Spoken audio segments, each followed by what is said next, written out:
বছর বয়সে জীবনের শেষ পড়ন্ত বিকেলে বাধ্য হয়েছেন মাতৃভূমি থেকে হিজরত করে দূর মদিনায় যেতে।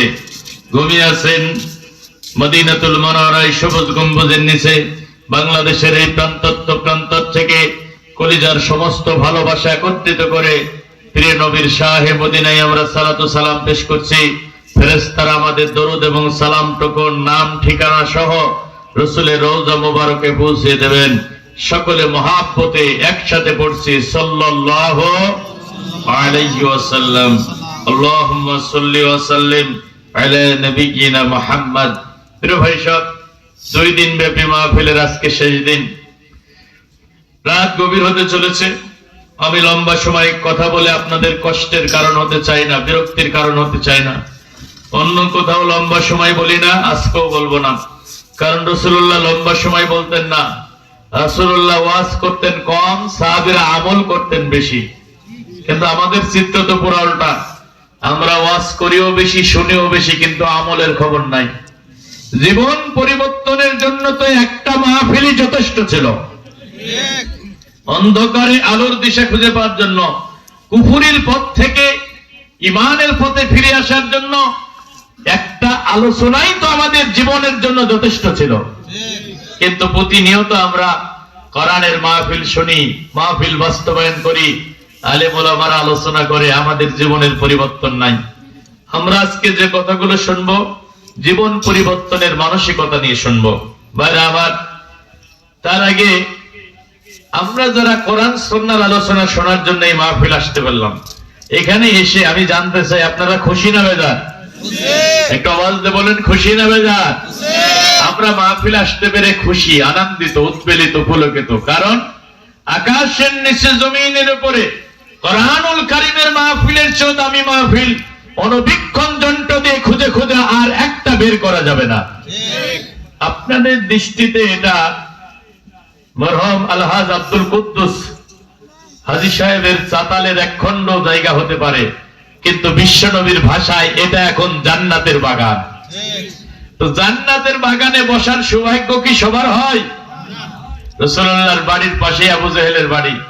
আবু জেহেল রাসূলুল্লাহর শৈশব দেখেছে, কৈশোর দেখেছে, যৌবন দেখেছে, রাসূলুল্লাহর জান্নাতি কণ্ঠে কোরআনও শুনেছে।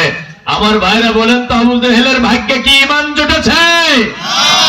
অথচ হাবশী গোলাম বেলাল ইবনে রাবা ছুটে এসেছে, 1000 মাইল পথ পাড়ি দিয়ে পারস্যের সালমান ফার্সি ছুটে এসেছে, রাসূলুল্লাহর হাতে হাত থেকে কালেমা পড়ে ঈমানের রক্ত বিশ্বের পথের দুঃসাহসিক অভিযাত্রী হয়ে গেছে।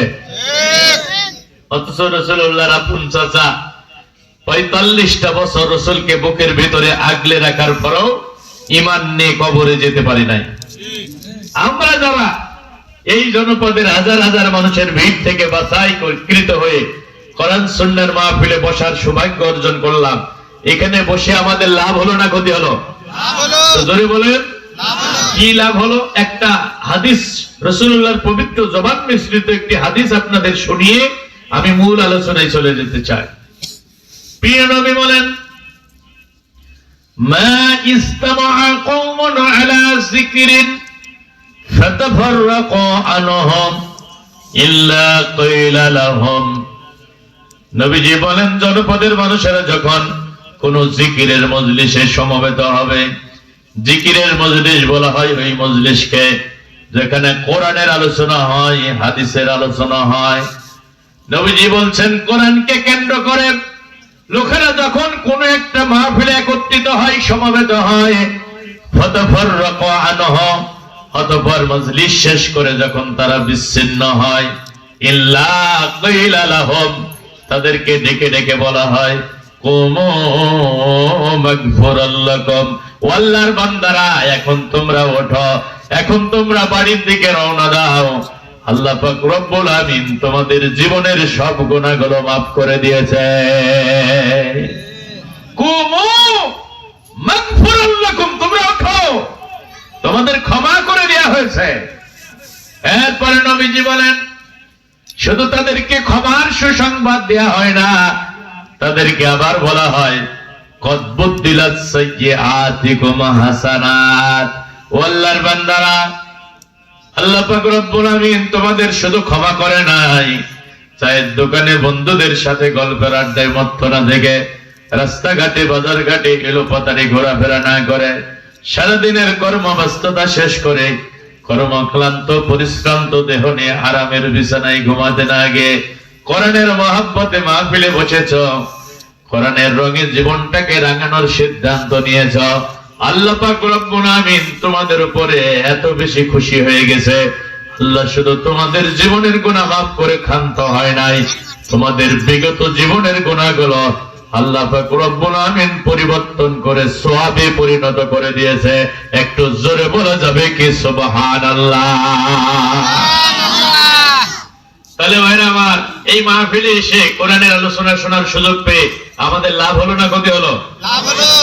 কিন্তু যারা কোরআন শুনবে না, কোরআন যারা পড়বে না, কোরআন যারা বুঝবে না, কোরআনের মজলিসে যারা বসবে না, এই কোরআনের সাথে যারা সম্পর্ক রাখবে না, দুনিয়া এবং আখিরাতে তারা দারুণ ভাবে ক্ষতিগ্রস্ত হবে।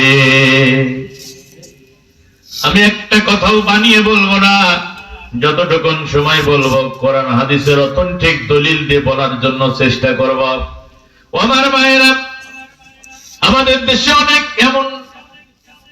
অনেক হতভাগা কপাল পোড়া মুসলমান আছে, আল্লাহর বান্দা বান্দি আছে, জীবন থেকে 60 বছর 70 বছর অতিক্রম হয়ে গেছে, কিন্তু ভুল করো কোরআন খুলে দেখে নাই, কোরআনের মজলিসে বসে নাই, কোরআন জানার চেষ্টা করে নাই, বোঝার চেষ্টা করে নাই।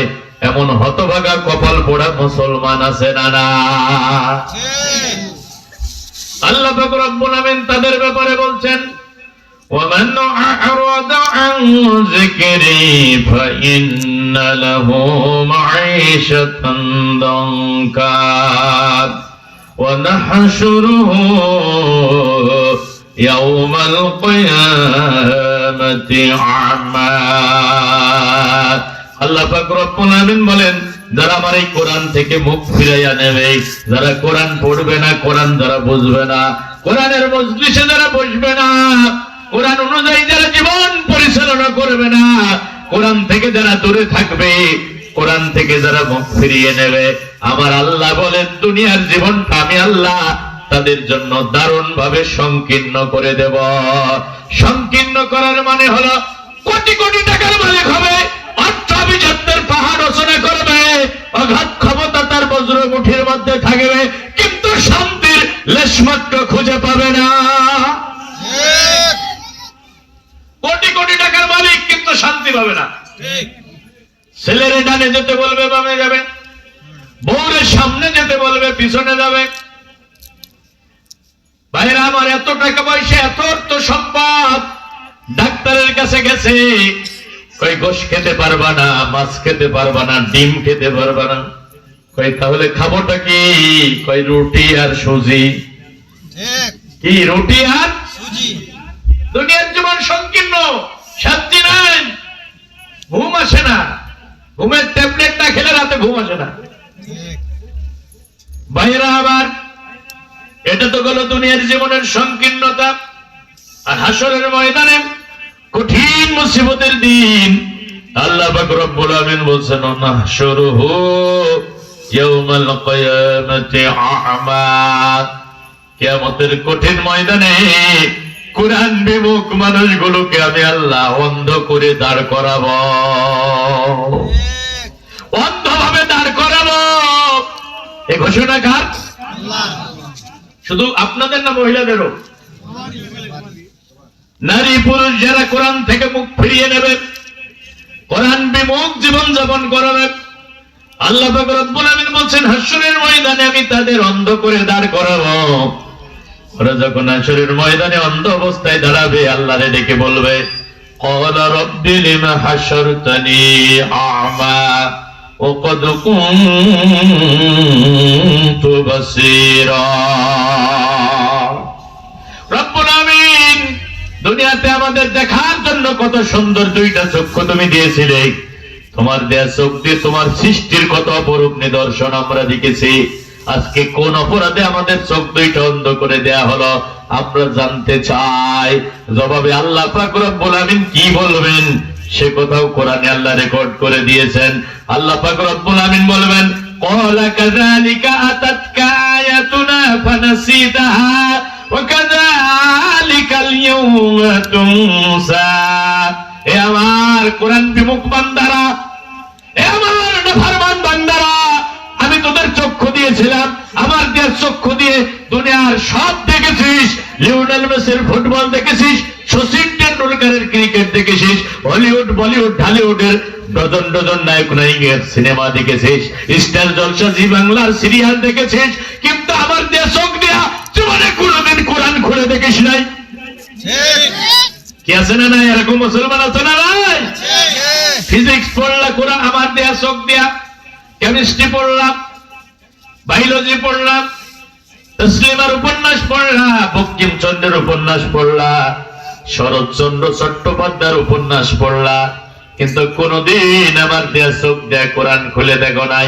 বাড়ির আঙিনায় কোরআনের মাহফিল হয়েছিল, আলেম ওলামারা এসে কোরআন থেকে আলোচনা শুনিয়েছিল, ওই কোরআনের মজলিসেও বসো নাই। চায়ের দোকানে কত শত ঘন্টা পার করেছো, কোরআনের জন্য একটা ঘন্টা সময় কোরবানি করার সময় তোমার হয় নাই। এমন কিছু হতভাগা মুসলমান আছে না? চার দোকানে ঘন্টার পর ঘন্টা সময় ব্যয় করে, কিন্তু কোরআনের মজলিসে বসার সময় হয় না। আল্লাহ বলবেন, দুনিয়াতে আমার কোরআন ভুলেছিলে, যেমনি করে আমার কোরআন থেকে তুমি মুখ ফিরিয়ে নিয়েছিলে, আমি আল্লাহ আজকে তোমার চোখ দুইটা অন্ধ করে দিয়ে তোমার সাথে সব সম্পর্ক ছিন্ন করলাম। বান্দা, তোর সাথে আমার কোনো সম্পর্ক নাই। দুনিয়াতে যেমন আমার কোরআনের সাথে তোর সম্পর্ক ছিল না, আজকে আমার সাথে তোর কোনো সম্পর্ক নাই। আচ্ছা ভাই, আল্লাহ চোখ অন্ধ করে দিল, সম্পর্ক ছিন্ন করলো, বাঁচার উপায় আছে? বলবেন হুজুর আল্লাহ ভুলে গেছে, চোখ অন্ধ করে দিয়েছে, বুঝলাম, কিন্তু আমরা তো হাদিসে পড়েছি রাসূলুল্লাহ তার গুনাহগার উম্মতদেরকে শাফায়াত করে করে জান্নাতে নিয়ে যাবে। আল্লাহ ভুলে গেলে কি হবে? রাসূল তো আমাকে ভুলবে না, আমার রাসূল আমাকে শাফায়াত করে জান্নাতে নিয়ে যাবে। হ্যাঁ ভাইরা আমার, শাফায়াত হক, শাফায়াত সত্য, অবশ্যই রাসূল শাফায়াত করবেন। এই যে সূরা দুহার আয়াত যখন নাযিল হলো, ওয়ালা সাউফা ইউতিকা রাব্বুকা ফাতারদা, ও নবী মুহাম্মদ সাল্লাল্লাহু আলাইহি সাল্লাম, হাশরের ময়দানে আল্লাহ পাক রব্বুল আমিন আপনাকে এত বেশি নিয়ামত দেবেন যে আপনি সন্তুষ্ট হয়ে যাবেন। বিশ্ব নবী সাহাবীদেরকে ডেকে বললেন, আমার সাহাবীরা, জিবরিল আমিন আমার কাছে ওহী এনেছেন, হাশরের ময়দানে আমি আল্লাহ যতক্ষণ না সন্তুষ্ট হব, আমার আল্লাহ আমার কথা শুনতেই থাকবে, শুনতেই থাকবে। ও আমার সাহাবীরা, আমি তোমাদের সাথে ওয়াদা করছি, আমার একজন উম্মত জাহান্নামে থাকা পর্যন্ত আমি রাসূল সন্তুষ্ট হব না, আমি আমার আল্লাহর কাছে চাইতেই থাকব, আর আমার আল্লাহ আমার সুপারিশ মঞ্জুর করতেই থাকবে।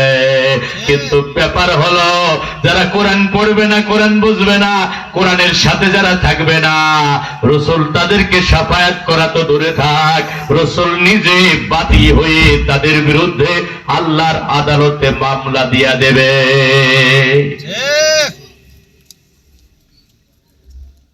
আসলে আমি একটা, এই যে আলোচনার মাঝখানে আমার এটা হয় না,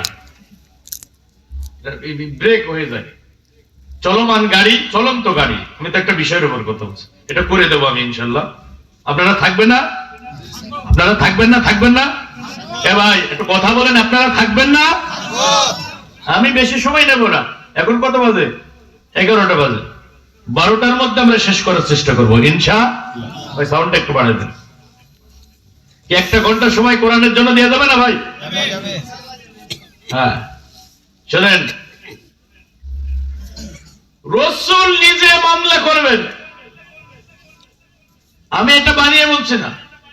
আমাদের দেশের আলেম ওলামারা রাসূলুল্লাহ শাফায়াত করবে, ওয়াজ করে, কিন্তু রাসূল যে নিজে একদল উম্মতের বিরুদ্ধে বাদী হয়ে মামলা করবে, এই ওয়াজ আলেমরা শোনায় না। রাসূল কাদের বিরুদ্ধে মামলা করবে এটা জানার দরকার আছে না নাই?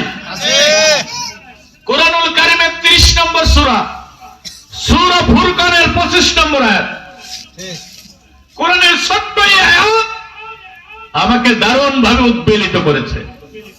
কোরআনুল কারীমে ওমর আল্লাহ বলেন وقال الرسول يا ربي إن قوم اتخذوا هذا القرآن مهجورا الله أكبر হাশরের ময়দানে আল্লাহ রাসূল আল্লাহর আদালতে দাঁড়িয়ে বলবেন ইয়া রাব্বি হে আমার রব ইন্না কওমি ইত্তাখাযু হাযাল কুরআনা মাহজুরা আমার মরণের পরে আমার উম্মতেরা কোরআনকে পরিত্যক্ত অবস্থায় রেখেছিল, মাজুর অবস্থায় রেখেছিল। কোরআন তারা পড়ে নাই, কোরআন তারা বোঝে নাই, কোরআন তারা শোনে নাই, কোরআনের বিধান অনুযায়ী সমাজ রাষ্ট্র পরিচালনা করে নাই, কোরআনকে পরিত্যক্ত রেখেছিল। এই কোরআন এখন পরিত্যক্ত না বিজয়ী? আর ধরে বলেন না কেন? কোরআন মাহজুর অবস্থায় আছে না গালিব অবস্থায় আছে? মাজুর অবস্থায় আছে। আমাদের দেশের মেজরিটি পার্সেন্ট মুসলমান কোরআন পড়তে পারে না, আবার যারা পড়ে তারা বুঝতে পারে না, শুধু তেলাওয়াত করে আর চুমা খেয়ে রেখে দেয়। আমি বলছি না যে কোরআন তেলাওয়াত করলে সওয়াব হবে না, কোরআন তো এক বিস্ময়কর কিতাব, তেলাওয়াত করলেও সওয়াব, শুনলেও সওয়াব। এই যেখানে কোরআনের আলোচনা হচ্ছে, যতক্ষণ বসে থাকবেন লাআল্লাকুম তুরহামুন, আকাশের জগৎ থেকে বৃষ্টির মতো রহমতের বাড়ি ধারা বর্ষণ হবে। আর প্রতিটা হরফে হরফে 10 থেকে 700 নাকি আমলনামায় চলে যাবে।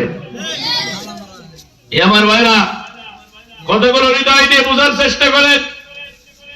এখন কোরআন বুঝে পড়া ফরজ, কোরআন বুঝে পড়া কি ফরজ।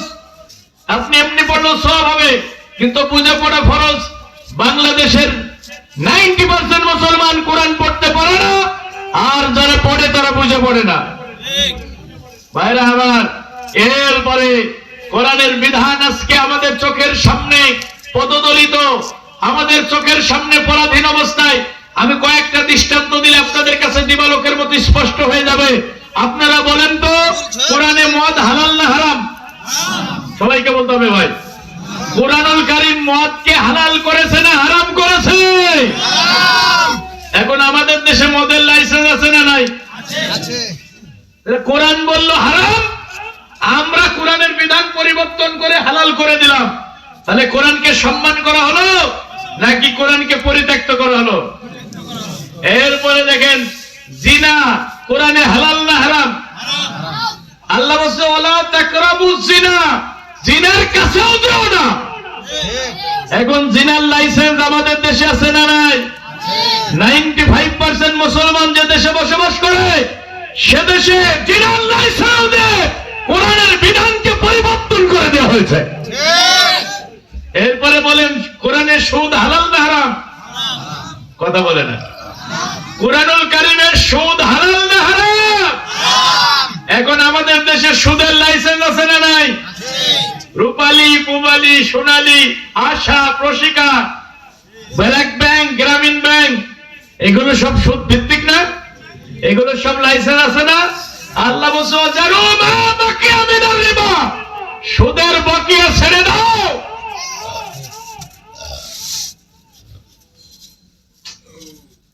সাউন্ড একটু ঠিক করে দেন ভাই।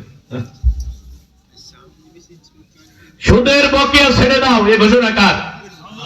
আল্লাহ বলল সুদ হারাম, আমাদের দেশে সুদের লাইসেন্স দেওয়া হলো। তাহলে কোরআনকে সম্মানিত করা হলো, পরিত্যক্ত করা হলো। এভাবে ভাইরা আমার, একটা একটা করে যদি আমি বলি, অসংখ্য কোরআনের বিধান আমাদের চোখের সামনে নীরবে নির্ভীতে গুমরে গুমরে খাচ্ছে। আমরা কোরআন পড়ি না, বুঝি না, জানি না, মানি না, কোরআন বোঝার চেষ্টা করি না। বাড়ির আঙিনায় কোরআনের মাহফিল হয়, সেখানেও গিয়ে বোঝার চেষ্টা করি না। রাসূল মামলা দেবে, রাসূলের মামলা আসামি যারা হবে তাদের জান্নাতে যাওয়ার কোনো সুযোগ থাকবে না। এ ভাই, আপনি দুনিয়াতে মামলায় পড়েছেন, মামলার বিচার কার্য যখন শুরু হলো, আপনি উকিল নিয়োগ দিয়েছেন। আপনার নিয়োগকৃত উকিল যদি আদালতে দাঁড়িয়ে আপনার বিপক্ষে অভিযোগ দায়ের করে বিচারকের কাছে, এই মামলায় জিততে পারবেন? আপনার উকিল আপনার বিপক্ষে অভিযোগ দিচ্ছে, তো রাসূল তো উকিল, রাসূল তো শাফায়াতকারী, তো রাসূল নিজে অভিযোগ দিচ্ছে আবার আপনার বিরুদ্ধে আল্লাহর আদালতে, আপনি কেমনে বাঁচবেন?